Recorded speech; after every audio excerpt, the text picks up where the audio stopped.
I noticed it the moment I walked past the table, my daughter's diary. I told myself to leave it alone. It wasn't mine to read. But then I caught a glimpse of something that stopped me cold. My name. Not just once, dozens of times. Scribbled, circled, repeated like an obsession. It sent a chill through me. Why was Julia writing about me like this? She's always been private, quiet about her feelings. But if something was troubling her, especially something involving me, didn't I have a right to know? I sat down, staring at the leather-bound journal, debating with myself. Maybe just one page. The first few entries were what I expected, everyday reflections, little stories about college, her friends, and occasional frustrations. Still, my name was there, woven into the pages with a strange frequency. The words around it weren't angry or accusing. They were anxious, vulnerable.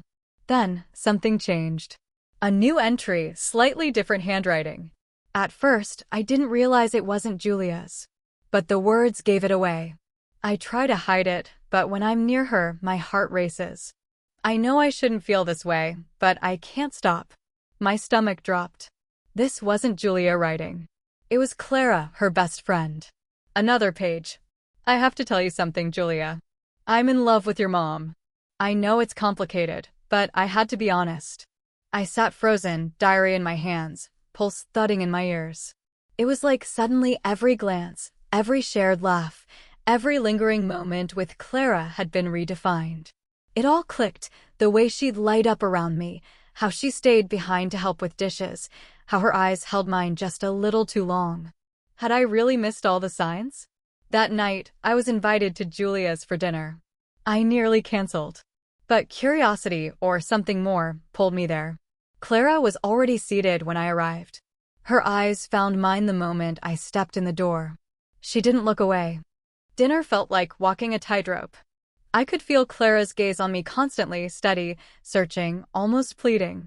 I tried to act normal, to keep conversation light, but it was impossible. My mind was spinning. Eventually, Julia excused herself to take a phone call. And then it was just us. Clara followed me into the kitchen, the air thick with tension. She didn't waste a second. You read it, didn't you? I looked at her, unsure how to respond. My first instinct was to deny it, to protect us both from the truth. But something in her expression, vulnerable yet resolute, wouldn't let me lie. I nodded. She stepped closer. Then tell me, she said quietly. Is there any chance for us? I didn't answer immediately. I couldn't. I was too busy sifting through the years of my life where I did what was expected. Where I sacrificed who I was for the roles I was supposed to fill, mother, wife, caregiver. Never, just me. Clara was still watching me, her expression soft, but serious. Waiting. I don't know, I whispered. But I did know. Because my heart was racing too. And when Clara leaned in, gently, giving me time to pull away, I didn't. The kiss was delicate, reverent, like something long held back and finally released. There was no fear in it. Just truth. And relief. She pulled back, eyes shining.